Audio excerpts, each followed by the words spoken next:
আজকে আমি বানাতে যাচ্ছি খুবই সফট, হালকা আর মজাদার একটা সকালের নাস্তা। খুব সহজ কিছু উপকরণ দিয়েই তৈরি করা যাবে, আর সাথে থাকছে ঠান্ডা ঠান্ডা নারকেলের চাটনি, যা খেতে লাগে দারুণ। এই নাস্তাটা এতটাই নরম আর স্পঞ্জি হয় যে বাচ্চা থেকে বড় সবাই খুব পছন্দ করবে। চলুন তাহলে দেরি না করে আজকের রেসিপি শুরু করি। প্রথমেই একটি বাটির মধ্যে মেজারমেন্ট কাপে মেপে 2 কাপ পরিমাণ চাউলের গুঁড়া নিয়ে নিচ্ছি। আমি একটি প্লেটের মধ্যে আগে থেকে মেজারমেন্ট কাপ দিয়ে মেপে পোলাও চাউলের গুঁড়া মেপে রেখেছিলাম, সেটাই দিয়ে দিলাম। এবার দিয়ে দিচ্ছি মেজারমেন্ট কাপে মেপে আগে থেকে রেখেছি একটি প্লেটের মধ্যে টক দই, মানে যতটুকু চাউলের গুঁড়া ব্যবহার করবেন ঠিক তার অর্ধেক পরিমাণ টক দই ব্যবহার করতে হবে। 2 কাপ চাউলের গুঁড়ার জন্য এখানে আমি 1 কাপ পরিমাণ টক দই নিয়ে নিয়েছি। এবার এখানে দিয়ে দিব 2 চা চামচ পরিমাণ চিনি। এখানে 2 চা চামচ পরিমাণ চিনি ব্যবহার করলে মিষ্টি হবে না, কিন্তু স্বাদটা বেড়ে যাবে। এবার দিয়ে দিব এখানে স্বাদ অনুযায়ী লবণ। লবণটা অবশ্যই বুঝে দিতে হবে। এবার একটি চামচের সাহায্যে একটু নাড়াচাড়া করে সব কিছু একসাথে মিশিয়ে নিচ্ছি। যারা যারা আমার ভিডিওটা দেখতেছেন প্লিজ আমার ভিডিওতে একটা লাইক দিয়ে দিবেন, আর আমার চ্যানেলটি যদি আগে থেকেই সাবস্ক্রাইব করে দেওয়া না থাকে প্লিজ আমার চ্যানেলটি সাবস্ক্রাইব করে পাশে থাকা বেল আইকনটি অন করে রাখবেন। এতে করে যখন আমি নতুন নতুন রেসিপির ভিডিও আপলোড করব তখন আপনার ওখানে সবার আগে নোটিফিকেশন পৌঁছে যাবে।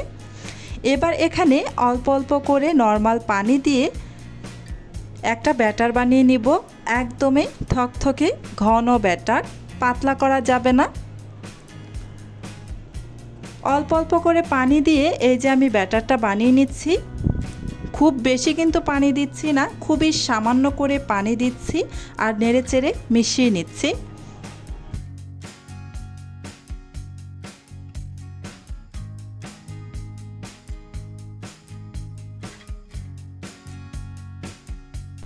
এই যে দেখুন ব্যাটারের ঘনত্বটা কেমন হবে। এভাবে চামচে করে ওপর থেকে এভাবে ঢাললে মানে ব্যাটারটা ঢালা যাবে এমন। ব্যাটারটা রেডি। এবার ঢেকে রেখে দিব প্রায় 30 মিনিটের মতো। হাতের কাছে সময় যদি কম থাকে তাহলে আরও কম সময়েও রাখতে পারেন, 15 থেকে 20 মিনিটের মতো। এই যে প্রায় 30 মিনিট পর ঢাকাটা সরিয়ে নিয়ে এখানে আমি বেকিং পাউডার ব্যবহার করছি 1 চা চামচ পরিমাণ। বেকিং পাউডারটা দেওয়ার পর আলতো হাতে নাড়াচাড়া করে ভালো করে মিশিয়ে নিচ্ছি। রেস্টে 30 মিনিট রেখে দেওয়ার কারণে এটা একটু ঘন হয়ে গিয়েছিল বেশি, তাই আরও একটু সামান্য পরিমাণে পানি দিয়ে আরও একটু পাতলা করব।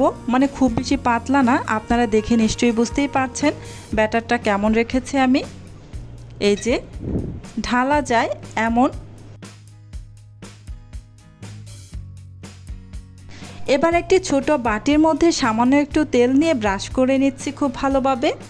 এতে করে যখন ইডলিটা ভাপে দিবেন তখন নামানোর পর খুব সহজে ইডলিটা নামিয়ে নিতে পারবেন, বাটির মধ্যে আটকে যাবে না।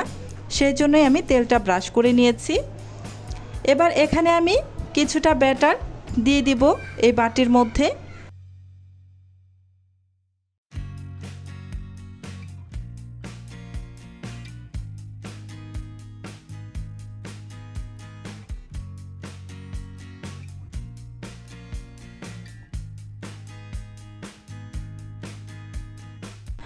আমি আগে থেকেই কিছুটা পানি বলক উঠিয়ে রেখেছিলাম, আর এই যে একটি স্টিমার বসিয়ে রেখে তারপর এর উপরে এই যে ইডলির বাটিটা বসিয়ে দিলাম। এবার ঢাকনা দিয়ে ঢেকে প্রায় 6 মিনিটের মতো অপেক্ষা করব। ফিরে আসছি 6 মিনিট পর।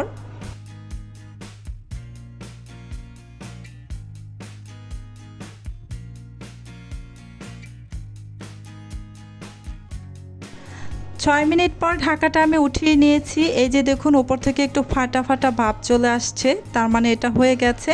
তারপরও একটি কাঠির সাহায্যে আমি একটু চেক করে নিচ্ছি এটা হয়েছে কিনা। এই তো এটা হয়ে গিয়েছে। এবার এটাকে আমি নামিয়ে নিব।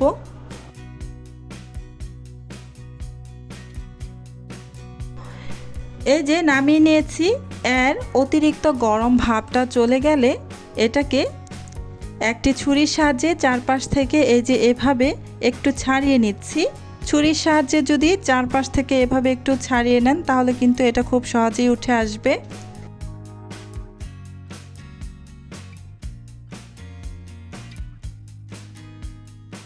এই তো একটি ইডলি আমার হয়ে গিয়েছে। এবার বাকিগুলোকেও বানিয়ে নিব। চুলায় আমি আবারও এই স্টিমারের মধ্যে ইডলির ব্যাটার একটি ছোট বাটির মধ্যে দিয়ে এই যে বসিয়ে দিলাম আগের পদ্ধতিতেই। এবার ঢাকনা দিয়ে ঢেকে আরও 6 মিনিট মতো অপেক্ষা করব। ফিরে আসছি 6 মিনিট পর।